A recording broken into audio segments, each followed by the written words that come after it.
I have a point of order. The honourable member for Durham. Thank you, Madam Speaker. It's a point of privilege, and I'd like to thank you for allowing my colleague from Brantford-Brant to finish his speech today.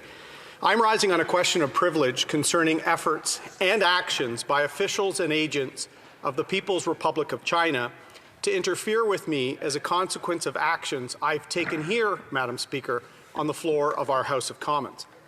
On Friday, I received a briefing from the Canadian Security and Intelligence Service, CSIS, which confirmed several matters to me that I will discuss in a few moments. In the notice I subsequently sent to you, the Speaker, I indicated that I required yesterday to reflect upon how best to present the information I received.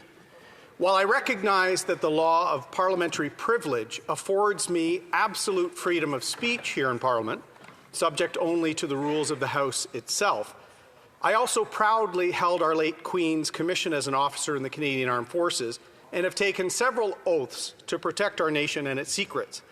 It is because of this background that I have such profound respect for the men and women who swear such oaths to keep our country safe. Whether in the military, a police service, or in one of our security and intelligence agencies, these Canadians are charged with keeping us safe in a dangerous world. With the respect I have for those institutions in mind, I wrestled to find the right balance to satisfy the diverse demands on my conscience with what I'm about to say today in my question of privilege. In your May 8th ruling on a similar but distinct question at page 14106 of the debates, quote, given the gravity of the claims made by the member for Wellington-Halton Hills, end quote, you favorably cited the words of Mr. Speaker Milliken from May 29, 2008, that, quote, the chair has always exercised discretion on this point, given the need to balance the need for timeliness with the important responsibility members have of marshalling the facts and arguments before raising matters of such import to the House, end quote. In my case, Madam Speaker, it was not just a matter of marshalling the facts, but also giving adequate consideration as to how those facts could be presented in this House in a way that safeguards the sources and methods of our intelligence agencies and the personnel that work within them. As I alluded to a moment before, the facts of the People's Republic of China's campaign against me are separate and distinct from those which led to your important ruling regarding the intimidation campaign orchestrated against the honourable member for Wellington-Halton Hills. In that case, the Globe and Mail newspaper reported on intelligent leaks that indicated an accredited Chinese diplomat was involved in the targeting of this honourable member and his family. This targeting appears to have been ordered following the February 2021 motion brought by that member, recognizing the harms perpetrated against the Uyghur population in the Xinjiang region of China as genocide. After the honourable member raised his question of privilege, the government and CSIS acknowledged to him the veracity of the media reports.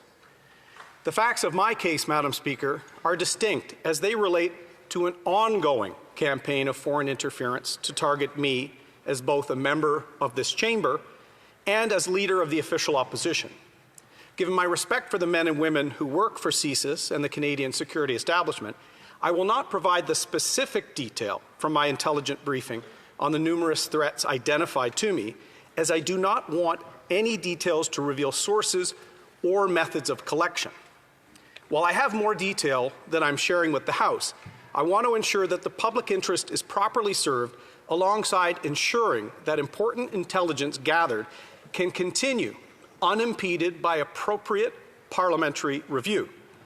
As an aside, Madam Speaker, the Procedure and House Affairs Committee could, of course, obtain further details directly from the government under appropriate in-camera cautions. That said, I will break the nature of the threats identified to me by CSIS into 4 distinct categories of threats. Each of these threats were intended to discredit me, promote false narratives about my policies, and to severely obstruct my work as a member of Parliament and as leader of the official opposition. The numerous examples also demonstrate that there was an orchestrated campaign of foreign interference in the 43rd Parliament and into the 2021 general election. The first category of threat is related to foreign funding, specifically the payment of funds by the Chinese Communist Party through the United Front Work Department to create specific products of misinformation on me as a Member of Parliament and as leader of the Conservative Party of Canada. The second category of threat is related to human resources, specifically the use of groups of people working for or aligned with the United Front Work Department in Canada. They were organized and directed by a foreign state to amplify misinformation efforts and undermine my work as a member of this chamber and as leader of a parliamentary caucus. The third category of threat is related to foreign-controlled social media platforms. This category related specifically to the WeChat communications platform and its use to further the aims of the Chinese Communist Party and the United Front Work Department, and their campaign to spread misinformation to undermine and discredit my work in this chamber as the Member of Parliament for Durham and as leader of the official opposition. The final category of threat outlined to me, Madam Speaker, is related to voter suppression. Specifically, intelligence indicated an active campaign of voter suppression against me, the Conservative Party of Canada, and a candidate in one electoral district during the 2021 general election. I must acknowledge at this point, Madam Speaker, that I also believe my privileges as a member and officer of Parliament were infringed by the government's unwillingness or inability to act on intelligence related to foreign interference. The briefing from CSIS confirmed to me what I had suspected for quite some time, that my parliamentary caucus and myself were the target of a sophisticated misinformation and voter suppression campaign orchestrated by the People's Republic of China before and during the 2021 general election. Je crois également que mes privilèges en tant que député et chef de l'opposition ont été violés par la réticence du gouvernement à agir sur la mesure du renseignement liée à l'ingérence étrangère. Le briefing de CSIS m'a confirmé ce que je soupçonnais depuis longtemps, que mon parti, plusieurs de mes députés et moi-même étions la cible d'une campagne de désinformation et de suppression des électeurs orchestrée par la Chine avant et pendant les élections générales de 2021. Not only were the multiple threats against me and members of my parliamentary caucus not raised to me by the government or security agencies during the 43rd Parliament, but these serious threats were also not communicated to us through the Security and Intelligent Threats to Elections Task Force created by the government in the 43rd Parliament to safeguard our election.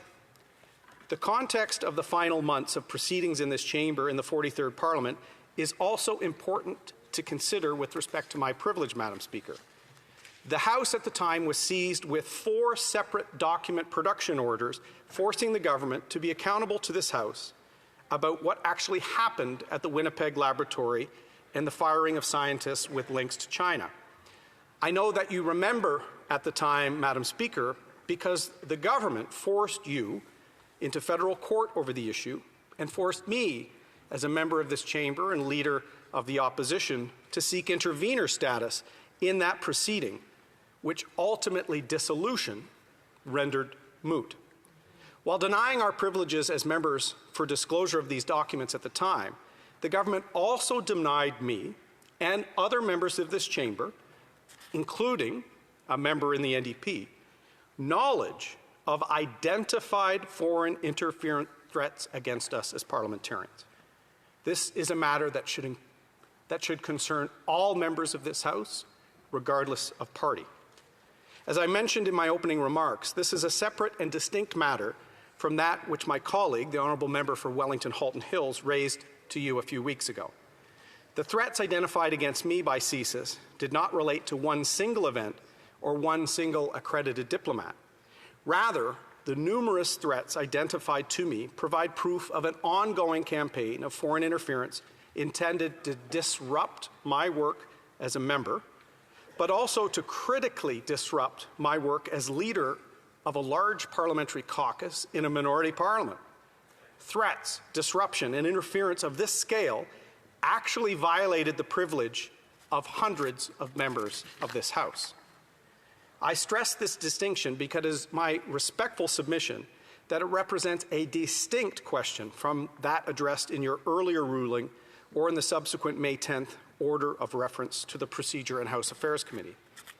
It is worthy of its own separate finding of a prima facie contempt and committee investigation, Madam Speaker.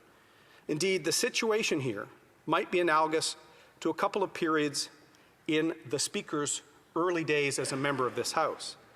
In spring 2005, there were no less than 4 prima facie cases of privilege, all related to member mailings, which were each referred to the Procedure and House Affairs Committee in an overlapping manner. One of them originated from today's government's House Leader. Later, in November 2009, there were 2 prima facie cases of privilege related to members' householder mailings, which were also separately referred to committee again in an overlapping way. In a ruling on May 10, 2005, Mr. Speaker Milliken said at page 5885 of the debates, words which probably have some echoes with the way the issues we're confronting this spring are cropping up.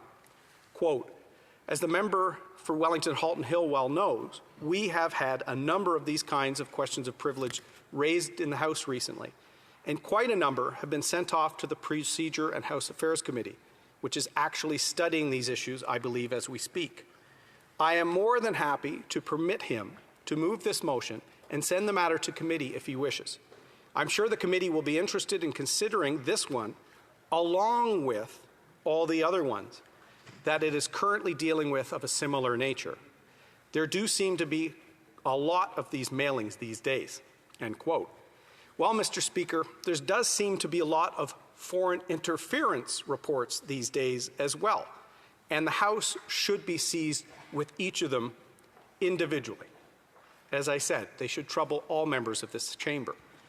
As you know, Madam Speaker, I've been a frequent commentator on Canada's foreign policy in this House.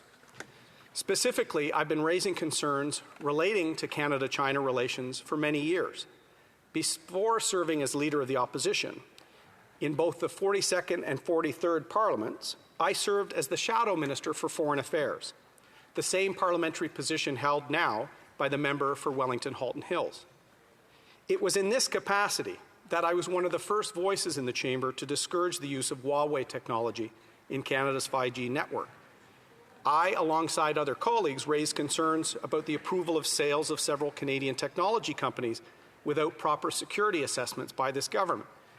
I, along with others, spoke about the issue of human rights in China and the abuse of the One Country, Two Systems agreement in Hong Kong. Like many members of this House on all sides, I met with persecuted religious and cultural minorities. In fact, in many ways, my concerns about the government's approach to China culminated in a December 2019 motion to establish the first special committee on Canada-China relations. This retaliatory campaign by a foreign government targeting my work as a member of Parliament rose from my participation in these, amongst other proceedings, of the 42nd and 43rd Parliaments. Madam Speaker, it is because of this advocacy that I've faced in response many years of an orchestrated retaliation campaign run from Beijing. Not only did these events occur before and during the 2021 general election, which has been the subject of considerable reporting in the last year, but they also occurred prior to this election and were in the knowledge or control of the government who refused to act. In fact, CSIS advised me that I will remain a target of Beijing's influence operations long after I leave this House this summer. These timing aspects should pose no barriers to your favourable ruling. Indeed, House of Commons Procedure and Practice, 3rd edition, notes at page 81, quote, instances of contempt in one Parliament may even be punished during another parliament. This area of parliamentary law is therefore extremely fluid and most valuable for the Commons to be able to meet novel situations, end quote. Though some of the actions in this retaliatory campaign of foreign interference were even more present during an election campaign while Parliament was dissolved, there remained throughout that time a clear nexus between the retaliatory campaign in Parliament, parliamentary proceedings, and through dissolution and election. The attacks on my privilege began before dissolution, were accelerated during the writ, and resumed again afterwards. It shows, Madam Speaker, how insidious this foreign interference has become. In this light, I would draw the Chair's attention to this passage at page 773 of Parliamentary Practice in New Zealand, 4th edition. Quote, "Conduct that seeks to influence members in the performance of their public duties is perfectly proper and permissible. People may even exert pressure on members, for example, by threatening to withdraw support at the next election, unless such an attempt to influence becomes an attempt to intimidate, or there is a threat to do something that is improper in itself," end quote. The right of all members of this House to go about their parliamentary duties free of intimidation, interference, or any form of obstruction has been affirmed by a long line of precedents. The honourable member for Wellington Halton Hills cited several of those concerning intimidation when presenting his own question of privilege, some of which you also quoted in your ruling on that matter. In the interest of time, I would commend those to your consideration. But perhaps, Madam Speaker, the most powerful words are your own from your May 8th ruling at page 14107 of the debates. Quote, "The Chair agrees that the matter raised by the member, that is, that a foreign entity tried to intervene in the conduct of our proceedings through a retaliatory scheme targeting him and his family, squarely touches upon the privileges and immunities that underpin our collective ability to carry out our parliamentary duties unimpeded.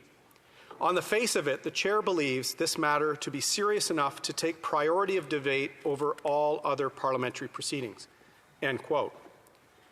One new aspect which my situation raises is what our authorities consider to be a form of, quote, "obstruction," Mr. Speaker.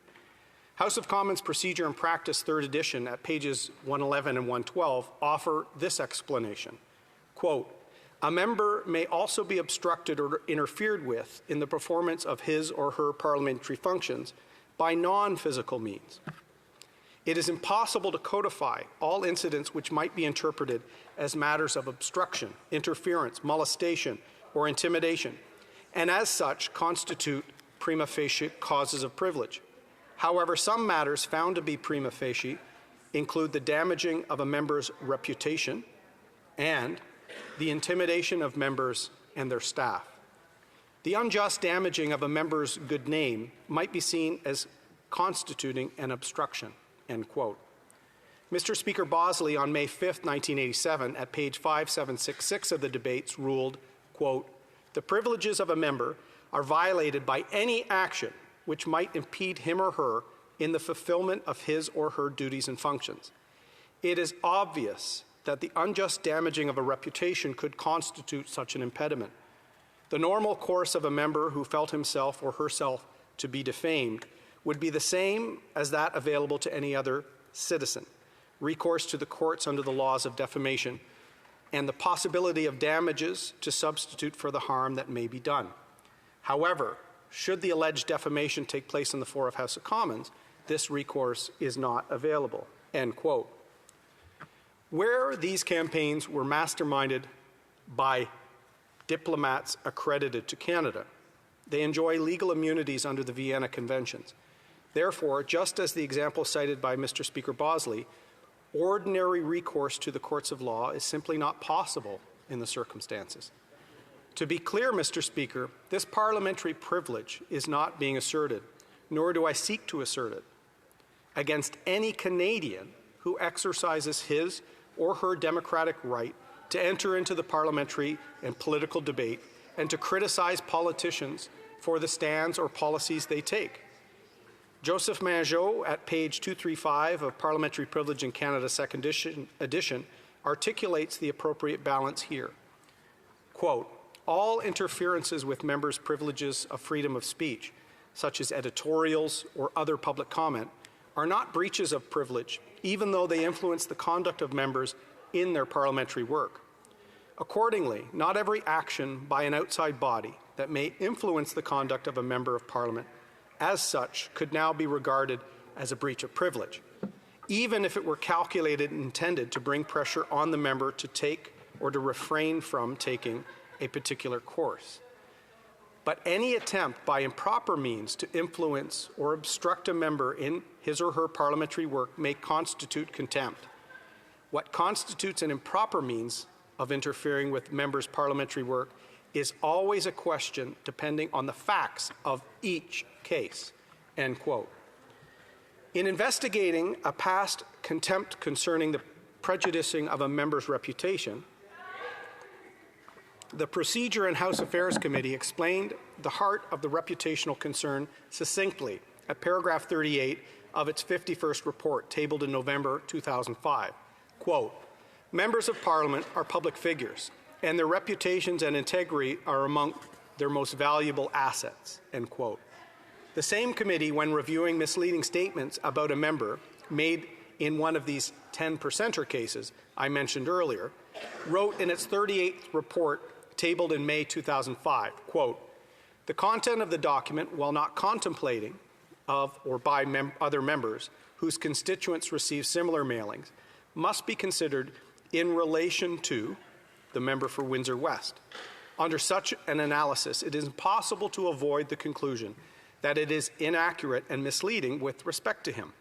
The member noted that he had received many complaints from constituents as a result of the mailing. By unjustly damaging his reputation with voters in his riding, it therefore impairs his ability to function as a member, end quote. That last sentence brings me to some important points, Mr. Speaker.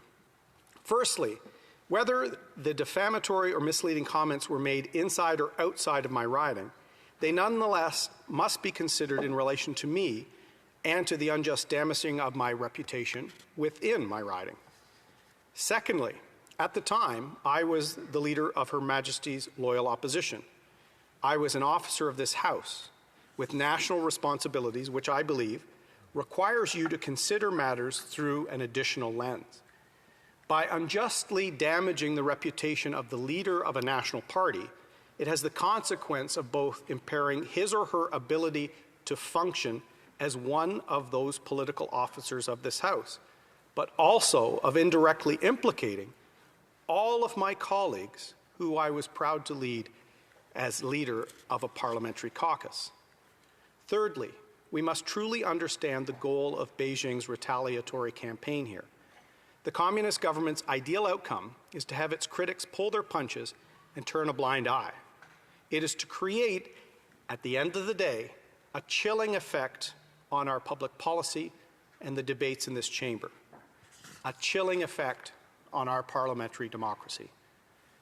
At its heart, Mr. Speaker, Beijing's goal and their detailed actions towards the member from Wellington Halton Hills, myself, and other members of this chamber stifle free debate in this House. The Special Committee on Rights and Immunities of Members explained the importance of freedom of speech in Parliament in its first report tabled in April 1977 as, quote, a fundamental right without which members would be hampered in the performance of their duties. It permits them to speak in the House without inhibition, to refer to any matter or express any opinion as they see fit, to say what they feel needs to be said in the furtherance of our national interests and the aspirations of their constituents, end quote. It is this very principle which the House must uphold, must vindicate, and must defend robustly, for it is what ensures that we are a vibrant democracy, where the people's representatives defend the people's interests, not vested interests. Earlier, I cited an authority for the proposition that the area of parliamentary law of concern here remains fluid in order to allow the House to meet new and novel threats. Well, Mr. Speaker, This novel and expanding situation of foreign interference in our politics, seeking to silence the debates of this Parliament, must be met, and our parliamentary democracy must be defended. It is important for me to raise this issue before I finish my service in the House in the coming weeks. It is also important for me and all of us collectively, Mr. Speaker, to raise this critical issue for Canadians who might contemplate joining this House and standing for office. We can no longer ignore this interference and the chill effect it will have on free speech and our debates. We owe it to the next generation of members of Parliament from all backgrounds, cultures, experiences, to be able to take their place in this chamber to build on our democracy unencumbered by threats, intimidation, or pressure. As my colleague, the member for Wellington Halton Hills, observed, members of Parliament, and especially opposition members, are certainly not ordinary Canadians that can rely on the government, the executive branch, to discharge their role as a defender of the realm. The problem does not lie with our proud, hardworking intelligence agencies. It lies in the blindness to their activities by some figures in this government and in some of the senior offices that advise it. The government has gone from one diversion to another for years to deflect its responsibility in tackling this scourge of foreign interference that has limited the privileges of several members of this House. They are being willfully blind to attacks on our parliamentary democracy, Mr. Speaker. I could go on at length about my views concerning the site task force, the panel of 5 senior civil servants, and review the inaction or incompetence of those structures, and how disappointed I was in the report of the Special Rapporteur. But I acknowledge that might be straying into debate. Besides, this House and the whole country knows firsthand my views on the Special Rapporteur's review process, because when he met with me, the review was largely completed. He didn't even seek input from a member that our intelligence agencies knew was being targeted by Beijing. Shameful.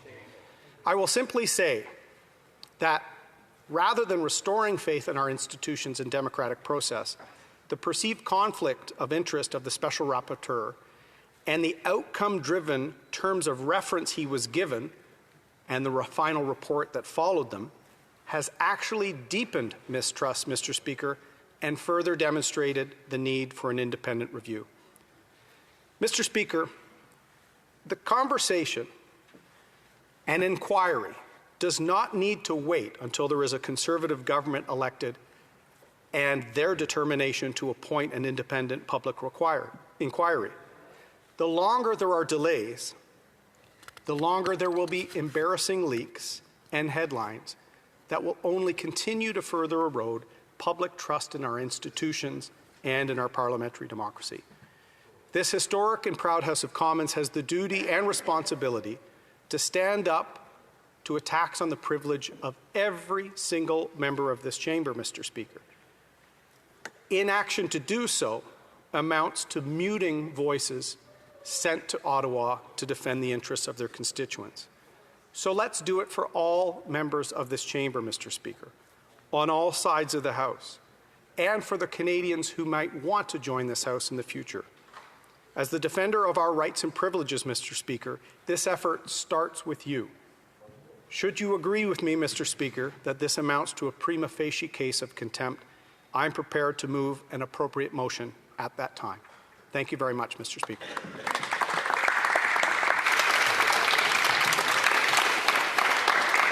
I want to thank the member for his statement. I believe there's a couple of interventions. The honourable member for New Westminster Burnaby. Thank you, Mr. Speaker. I have enormous respect for the member from Durham. I would like to review the blue.